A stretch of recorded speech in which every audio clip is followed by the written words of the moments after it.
As professionals, you can readily understand the need for updated training and information on important topics relating to your job and health. Today, this program helps meet this challenge by reviewing information you need to protect yourself and others when working with hazardous materials and chemicals. You work with hazardous materials and chemicals every day. Cleaning supplies, pesticides, soaps, detergents, solvents, gasoline, and many others. You name it, they're all part of your job. You use these same basic chemicals in your home. Are you at risk by using chemicals? Well, there's no one specific answer to the question. We can't possibly cover all chemical hazards, but we simply want to provide some basic information to help reduce health hazards. A hazardous chemical is any chemical that poses a physical or health hazard. Physical hazards include combustible liquids, compressed gas, explosive or flammable liquids, or oxidizers. Health hazards include those chemicals creating acute or chronic health effects. Basically, anything that can damage the eyes, lungs, skin, or mucous membranes. All this tells you is practically every chemical at home or work presents a potential physical or health hazard. Of course, each chemical has varying degrees of hazards, and for that reason, it's critical for you to read and follow the instructions and warning labels on all chemicals. Gasoline is a physical and health hazard, and it's used safely by millions of people. Learn the hazard and take the steps necessary to avoid the risks. This program is called Hazard Communications, Your Right to Know. More importantly, it's your need to know.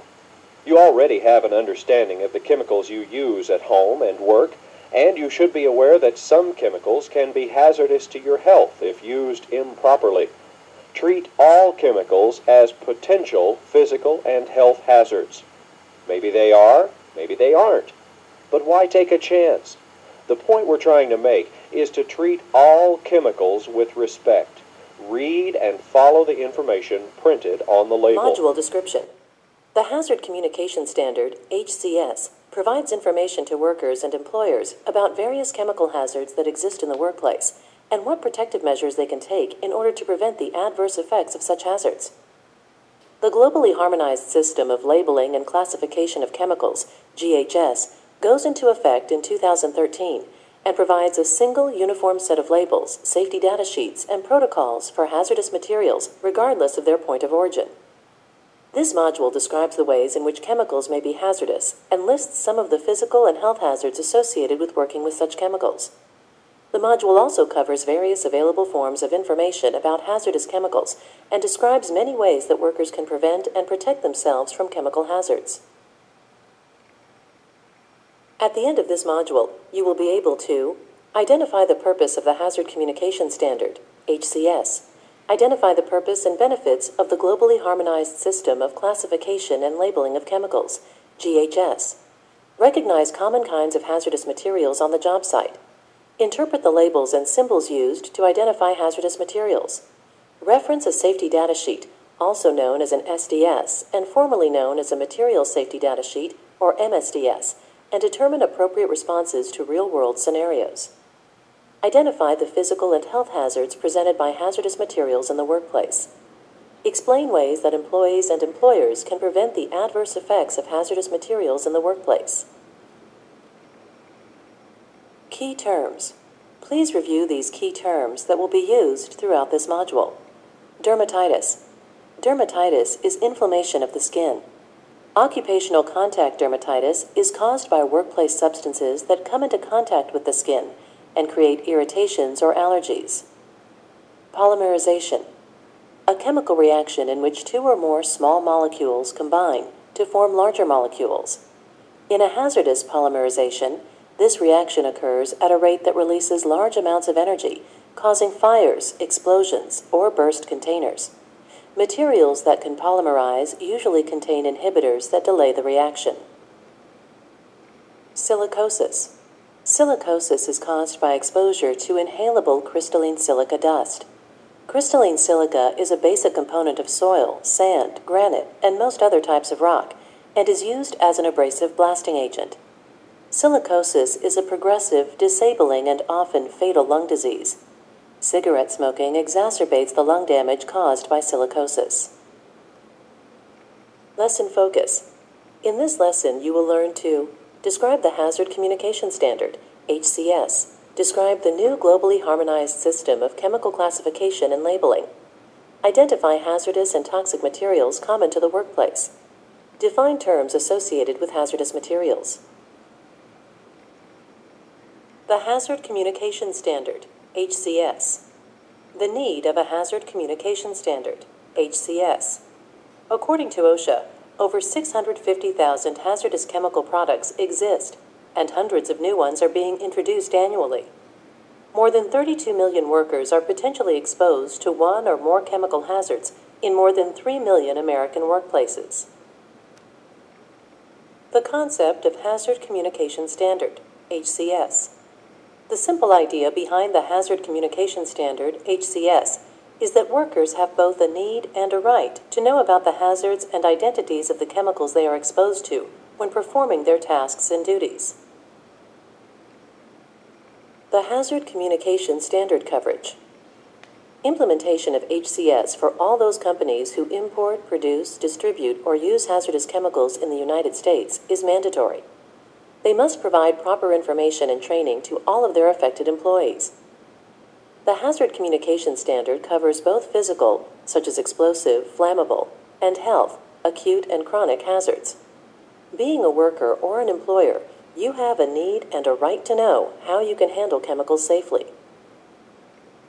The globally harmonized system. While the HCS has always provided guidance for defining hazards and for performing hazard determinations, it does not by itself specify an approach or format to follow. The Globally Harmonized System of Classification and Labeling of Chemicals, GHS, is a uniform approach to the classification of hazard information.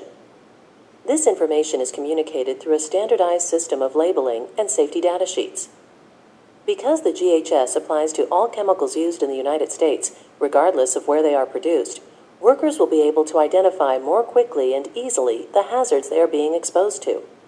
They will also know how and where to find complete information in the case of an emergency. Training on the GHS must be completed by December 2013. Hazardous materials. Hazardous and toxic materials are those chemicals that may be present in a workplace and have a capacity to harm humans. Mixtures, fuels, solvents, paints, and dusts are all considered hazardous substances or materials. Recognition of hazardous chemicals. Before working with or using chemicals, it is important to recognize those that may be physically hazardous or are capable of posing serious health problems to you. Recognition of hazardous chemicals before work begins can reduce the risk of chemical accidents. Depending on exposure, chemicals can cause many serious health effects on the body, such as cancer, nervous system damage, lung damage, liver damage, kidney damage, and reproductive system effects. Important definitions. Personal protective equipment. The devices or clothing used by workers to protect against hazards in the environment are called personal protective equipment, PPE. Example. Some common examples of PPE include respirators, gloves, chemical splash goggles. Toxicity. The term toxicity is used to describe the ability of a substance to cause a harmful effect. Almost everything is toxic at some dose or concentration. Flash point. The factor that determines whether a liquid is flammable is its flash point. The flash point is a minimum temperature at which a liquid produces enough vapor within a test vessel in adequate concentration to form a flammable mixture with air near the surface of the liquid. Flammable liquids. Flammable liquids are those that have a flash point below 199.4 degrees Fahrenheit, 93 degrees Celsius. Flammable materials require more care than other combustible materials because they ignite at lower temperatures. Flammable liquids have been divided into 4 categories based on the flash point of the substance. Category 1. Liquids with a flash point less than 73.4 degrees Fahrenheit. and an initial boiling point less than or equal to 95 degrees Fahrenheit. Category 2. Liquids with a flash point less than 73.4 degrees Fahrenheit and an initial boiling point greater than 95 degrees Fahrenheit. Category 3. Liquids with a flash point greater than or equal to 73.4 degrees Fahrenheit and less than or equal to 140 degrees Fahrenheit. Category 4. Liquids with a flash point greater than 140 degrees Fahrenheit and less than or equal to 199.4 degrees Fahrenheit. Hazard class. Hazard class is the nature of the physical or health hazards. For example, a flammable solid, carcinogen, or oral acute toxicity. Container. Container means any bag, barrel, bottle, box, can, cylinder, drum, reaction vessel, storage tank, or the like that contains a hazardous chemical. For the purposes of this section, pipes or piping systems and engines, fuel tanks, or other operating systems in a vehicle are not considered to be containers. Exposure or exposed. Exposure or exposed means that an employee is subjected, as a condition of employment, to a chemical that is a physical or health hazard, including potential, accidental, or possible exposure. Subjected in terms of health hazards includes any route of entry, such as inhalation, ingestion, skin contact, absorption, or injection. Hazard category.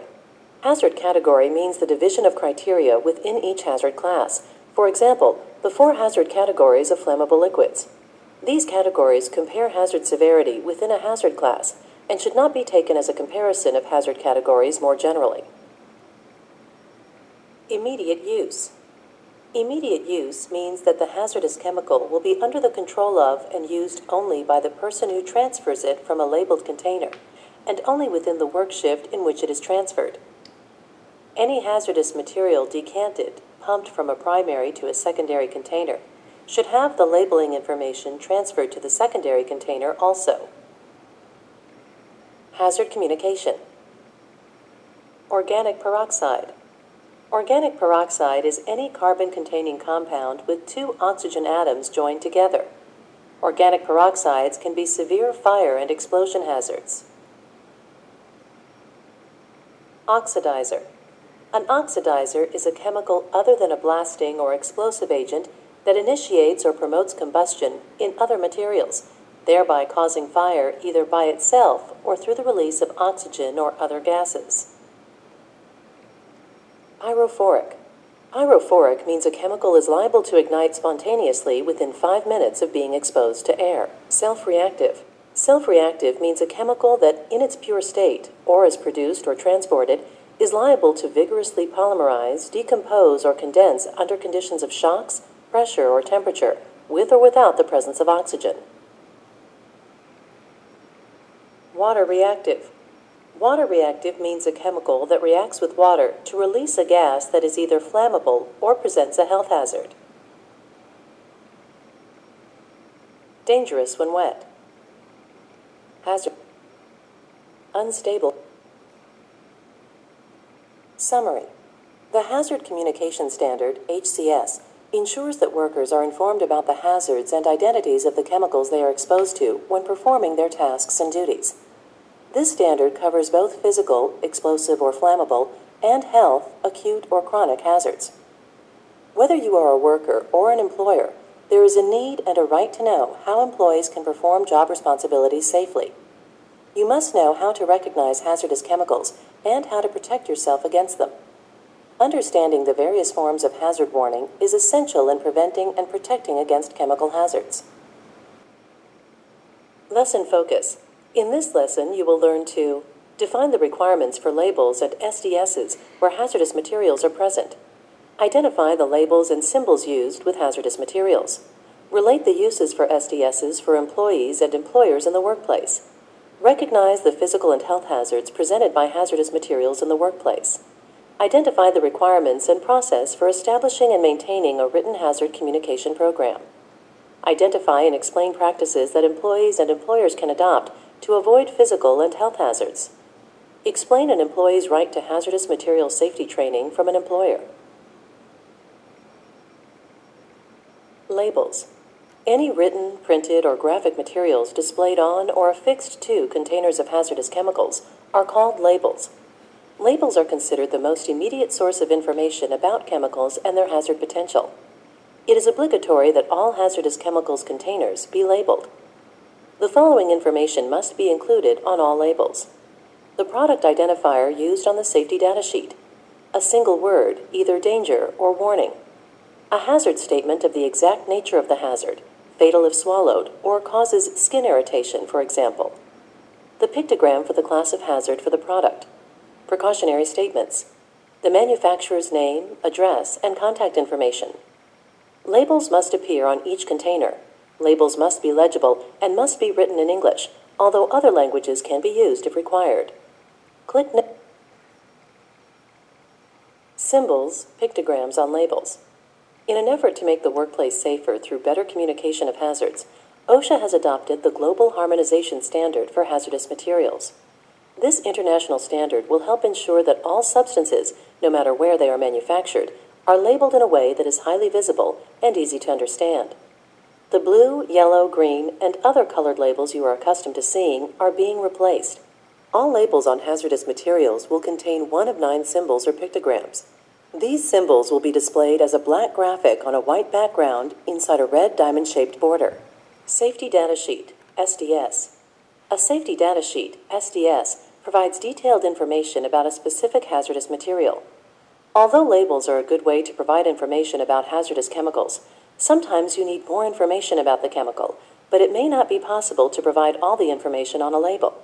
An SDS must be maintained in the facility for use by personnel while the material is in the facility, and will be retained for a period of 30 years after the use of the material is discontinued. It is the employer's responsibility to translate the information contained on the SDS into an understandable format. Before an employee begins working at a facility, an employer must convey information about the hazards associated with any of the materials in that facility. The SDS must always be immediately available to all affected employees for their review. However, the information can be stored electronically. SDS presentation. The following information must be included on an SDS: identity, the name of the substance as used on the label and other identifiers, the recommended use of the chemical and restrictions on its use, the name, address, and phone number of the manufacturer, and an emergency phone number. Hazard identification. The hazard classification, signal word, hazard statement, symbol, and precautionary statements. Composition information. For substances, the chemical name, the common name, and any synonyms, and any additives that contribute to the hazard of the substance. For mixtures, the names of the ingredients and the concentration of each, unless trade secrets are involved. First aid. Necessary first aid measures are described. They are organized according to the different routes of exposure, skin contact, ingestion, etc.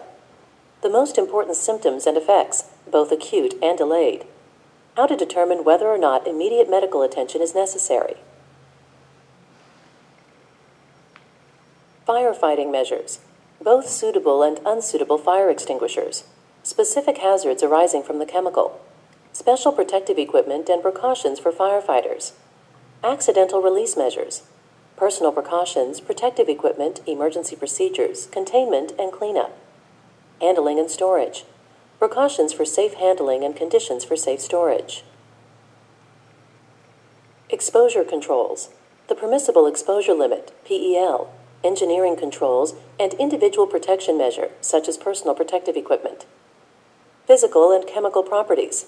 Appearance, odor, pH, flash point, melting and freezing points, auto-ignition temperature, viscosity, and other factors. Reactivity and stability. Possibility of hazardous reactions and conditions to avoid, such as shock, vibration, or exposure to incompatible materials. Toxicology information. The health effects, including likely routes of exposure, inhalation, skin and eye contact, symptoms, immediate and long-term effects of exposure, acute and chronic effects, numerical value of toxicity, and whether or not the chemical has been listed as a carcinogen. Date of preparation or last revision. In addition, there are non-mandatory sections that list ecological information, disposal considerations, and transportation information. Chemical manufacturer and SDSs. It is obligatory that chemical manufacturers include all the hazard information on SDSs and distribute it to their customers and/or clients at the time of the first shipment of the hazardous chemicals or materials. Click Note. Generic SDS. A single generic SDS can be created and used for different combinations of hazardous chemicals as long as the various mixtures of the chemicals are exactly the same. All the conditions and elements required by OSHA for any SDS apply to a generic format as well. Chemical manufacturer and generic SDS. A single generic SDS can be created and used for different combinations of hazardous chemicals as long as the various mixtures of the chemicals are exactly the same. All the conditions and elements required by OSHA for any SDS apply to a generic format as well. Availability of SDSs. Every employer must train every affected employee in the information derived from the SDS for each hazardous material in the facility before exposing the employee to the hazard. An employee should ideally only need to consult an SDS on an infrequent or emergency basis. Hazards. There are frequently two types of hazards, physical and health, present in a workplace where hazardous chemicals or materials are present. Physical hazards are one of two major definitions of hazards covered by OSHA's Hazard Communication Standard. These hazards are responsible for hundreds of deaths and injuries each year in the United States. Accidents involving physical hazards are usually the consequence of a lack of training or neglect concerning the flammability of chemicals. Fire and explosion are the most common physical hazards. Health hazards. Hazardous chemicals can affect our health in different ways. Generally, two terms, acute and chronic, are used in order to understand the nature of the health hazards. Determination of health hazards. Determining whether a hazard is affecting the health of a worker or not is very difficult. Usually, the signs and symptoms of acute or chronic health effects are the same as those possessed by a non-occupationally exposed person. For example, lung cancer, kidney failures, and nervous system breakdowns are some common health problems that may occur in occupationally exposed persons, but of course, can also be found in non-occupationally exposed persons as well.